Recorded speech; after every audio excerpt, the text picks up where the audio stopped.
Hey, it's Brian, back with another episode for those of us getting an early start on the Christmas season. But by the time this episode arrives, it won't be that early anymore. Yes, we're still weeks away from Thanksgiving, the mainstream start of the season, but the Christmas items are out in every store I visit, and I even bought one of those Christmas popcorn tins the other day and put up a few extra decorations in my office. And now that the days are getting a little cooler here in wonderful Willow Glen, California, I'm also snuggling up with a cozy blanket and a good story to help me get into the spirit. Because we're still counting down to Halloween, this is a perfect time for a Christmas story that's also a ghost story. Yes, you're aware of A Christmas Carol, but there are many, many others to choose from, and I'll be sharing one of those with you today. This story was originally published in the Tamworth Herald, an English newspaper, in 1893. It's The Wicked Editor's Christmas Dream by Alice Mary Vance. Now, if you're looking for something spine-tingling, then this isn't it. It's more comical than anything, and I think it serves as a great example of just how diverse the Christmas ghost stories of the Victorian era really were. So don't worry about leaving the lights on for this one. Just be sure that you're cozy and relaxed and ready to hear a Christmas ghost story that you've probably never heard before. I'll come back at the end to wrap up and say goodbye. But for now, please enjoy The Wicked Editor's Christmas Dream by Alice Mary Vance.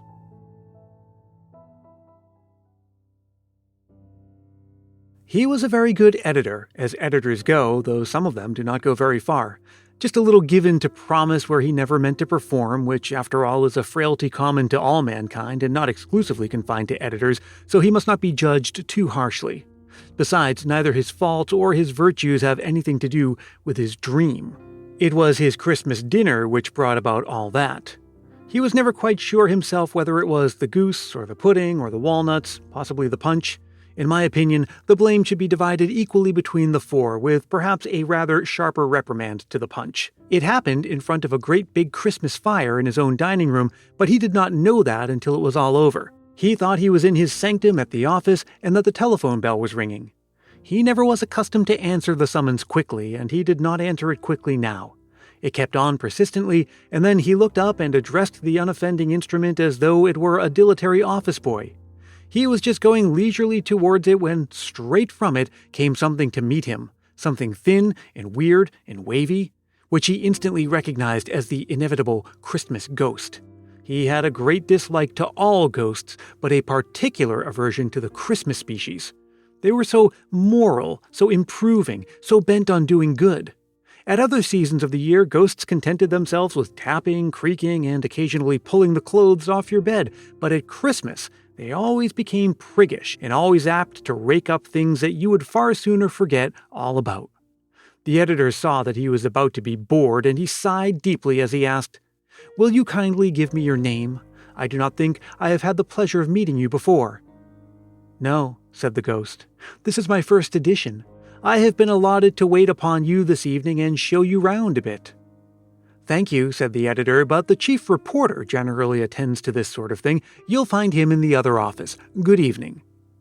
"Not so," said the ghost. "It is to you I am sent, and you know that if I sought the chief reporter, you would make your escape by the back way. You see, we know all about you." The ghost then moved all the best articles of furniture into one corner and seated himself in the midst of them. "There's a spirit taking a snapshot of this interview," he explained, "and it will give a better impression down below if one corner of your room is decently furnished." "I see you're thoroughly up to date," said the editor. "Would you tell me the origin of the Christmas ghost?" "Dyspepsia," answered the ghost briefly. "Why is he so much more respectable and tiresome than the other kind?" "There's nothing like the liver," said the ghost, "for awakening the conscience, and there is no season of the year when the liver is more likely to be out of order and the conscience correspondingly susceptible. We take advantage of this and come to Earth to administer our rebukes and suggest improvements." "I suppose you follow the old rules, pictures of past, present, and future," said the editor. "Yes, I work on the good old lines," replied the ghost, "though I flatter myself that I have introduced a little variety into the business. Shall we start? You won't want a catalogue, shall you?" The editor groaned. "You won't think it rude if I don't sit out the whole of the show," he said. "I had an important engagement this evening, and I have a singular repugnance to keeping anyone waiting." "You shall go at half-time," said the ghost. Then the room was darkened, and the editor felt himself swiftly whirled through the air. He shut his eyes and opened them to find himself in a very strange place. He had, as it were, a bird's-eye view of a number of houses, all poorly furnished and filled with men, women, and children looking scantily fed and clad. In the center of this place was a pyramid of used foolscap, dusty with age, at which the people gazed sadly. Some of them held closely written sheets in their hands and seemed to be brooding over them despairingly. "What is this?" asked the editor. "This," the ghost said, "is the abode of dejected men and rejected copy. You have largely helped in peopling this." "Well," said the editor, "there wasn't room for it all, and I did my best." "Not always," said the ghost in denouncing tones. "Read that." He pointed to a manuscript over which a very thin, pallid-looking man was leaning, and the editor read it carefully. It was addressed to him and bore a date of some weeks ago, but he had never read it before. "By Jove," he said, "that's uncommonly good. I'll use that on Friday." "Too late," said the ghost monotonously. "Too late. Look at the man's face." The editor looked. It was the face of a corpse. "That man died of want," said the ghost. The editor shivered. "Shall we move on?" he said. "This place is drafty and I have a slight cold on my chest." There was another rush through the air, and then they stopped where there was a perfect pandemonium of movement and noise. All about were hung various copies of contents bills and the editor's own paper, and up and down ran boys shouting it out and offering it for sale. The editor was proud to see how the people rushed to buy it. "It has an immense circulation," he said with a smile of satisfaction. "Yes," said the ghost grimly, "it has. Down here. Read that bill out to me." "Horrible murder, shocking disclosures at the divorce court, suicide of a well-known tradesman. Full details in second edition," read the editor as well as he could above the din of the boys shouting "Special!" and the stampede of the buyers' feet. "Yes, I remember that well. We got that murder before anybody." "Do not boast," said the spirit. "Watch this boy and girl." The editor followed the direction of the pointing hand. Both boy and girl were reading the paper earnestly and attentively. The girl, who was pretty and innocent-looking, was gloating over the story of the divorce, and the boy was drinking in every line of the murder case. "We shall see them again," said the ghost. On they went through the babble, and the editor saw strange sights as they passed along. Here and there he caught a glimpse of a prison cell, once he saw a gallows, and everywhere his paper was being read. When they got to the extreme end of the place, the ghost stopped. "Here are the two you saw just now," he said. The editor looked, but he wouldn't have recognized them. The girl had grown flaunting and bold, and the boy cunning and wizen-faced. He did not like the change. "Am I answerable for this?" he asked. "Yes," said the ghost. "You and others are answerable for all of this." "But," remonstrated the editor, "the realistic stuff sells so well nowadays everyone goes in for it." "Even so," said the ghost. "And that girl is an outcast and that boy is going to the gallows. Have you had enough?"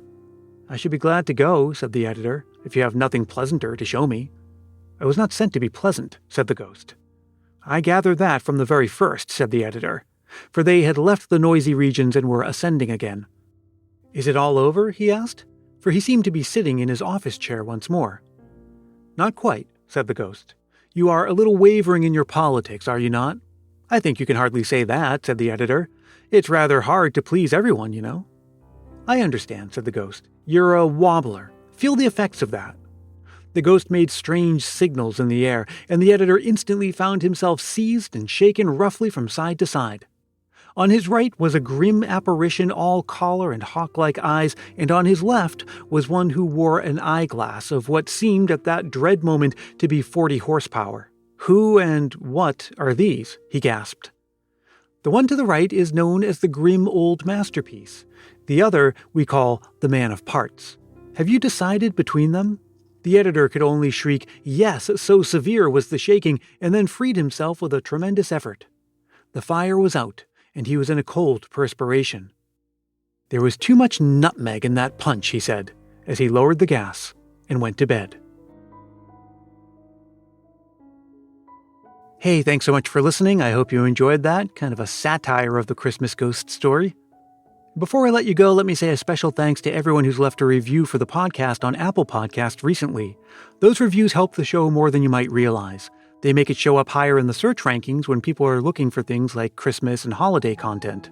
Seeing a lot of reviews makes people more likely to check out the show once they do discover it, and hearing what you have to say helps me create the best Christmas podcast I can, season after season. If you leave a review, I'll send you a Christmas Past sticker and a handwritten Christmas card as my way of saying thanks.